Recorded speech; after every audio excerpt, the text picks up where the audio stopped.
14 दिसंबर 1911 एक तारीख जो इतिहास के पन्नों में हमेशा के लिए दर्ज हो गई। लेकिन क्या आप जानते हैं कि ये दिन केवल एक खोज का प्रतीक नहीं था, बल्कि एक रहस्यमयी और रोमांच से भरे सफर का परिणाम था। ये वो दिन था जब नॉर्वे के एक साहसी अन्वेषक रुआल अमुंडसेन दुनिया के सबसे दूर दराज और ठंडे स्थान पर पहुंचे थे, दक्षिणी ध्रुव। लेकिन क्या आपने कभी सोचा है कि क्या उनके साथियों को इस खोज के बारे में कोई जानकारी थी? क्या रुआल ने ये यात्रा बिना किसी को बताए की थी? क्या उन्हें सचमुच ये पता था कि उनका इंतजार एक इतिहास रचने वाली यात्रा है? आइए जानते हैं इस अनोखी और रहस्यमयी यात्रा के बारे में जिसने पूरी दुनिया को हिला दिया था। नमस्कार, मैं हूँ कंचन, आप देख रहे हैं जनदर्पण न्यूज।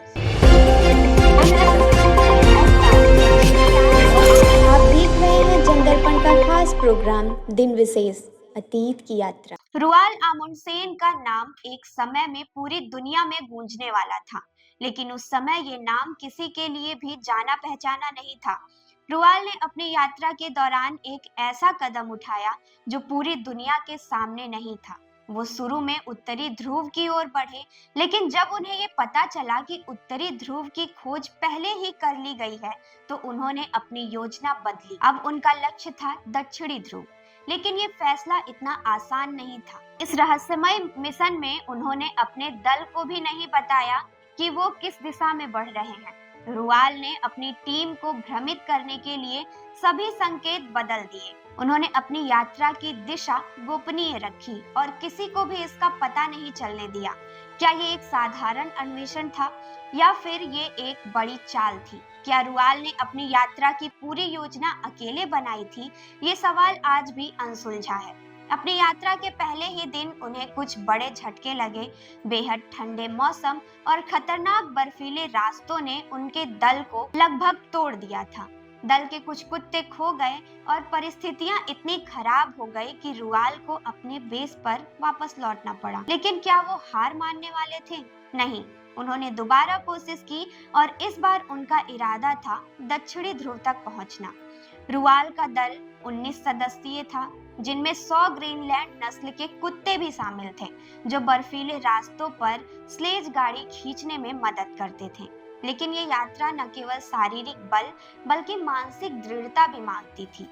उनके जहाज पर 3000 किताबों की लाइब्रेरी थी और ग्रामोफोन के जरिए संगीत भी बजाया जाता था ताकि दल का मनोबल ऊंचा रहे। लेकिन ये सब कुछ केवल एक छलावा था, क्योंकि असली कठिनाई सामने आ चुकी थी। रुआल की यात्रा खतरे से भरी हुई थी। बर्फीले तूफान, ठंडी हवाएं और बहुत कुछ।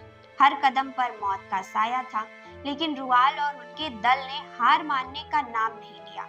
14 दिसंबर 1911 को जब रुआल अमुंडसेन ने आखिरकार दक्षिणी ध्रुव पर कदम रखा, तो क्या उनके चेहरे पर गर्व था या फिर एक रहस्य? उन्होंने ध्रुव का मुआयना किया और पूरी दुनिया को बता दिया कि वो पहले व्यक्ति हैं जिन्होंने दक्षिणी ध्रुव तक पहुंचने का सपना पूरा किया। क्या कोई और पहले वहां पहुंच चुका था? इन सवालों का जवाब केवल रुआल के पास था, और शायद यही कारण था कि उन्होंने किसी को भी इस बारे में ज्यादा जानकारी नहीं दी। ये यात्रा न केवल रुआल की सफलता थी, बल्कि उनकी रणनीति, उनके साहस और उनके द्वारा निभाई गई भूमिका को भी दर्शाती थी।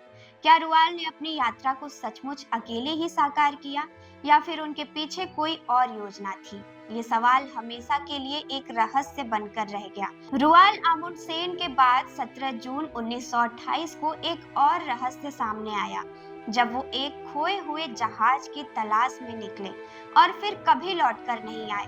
क्या वो अपनी जान जोखिम में डालकर एक और खोज करने गए थे, या फिर ये एक अंतिम रहस्य था जो आज तक अनसुलझा है?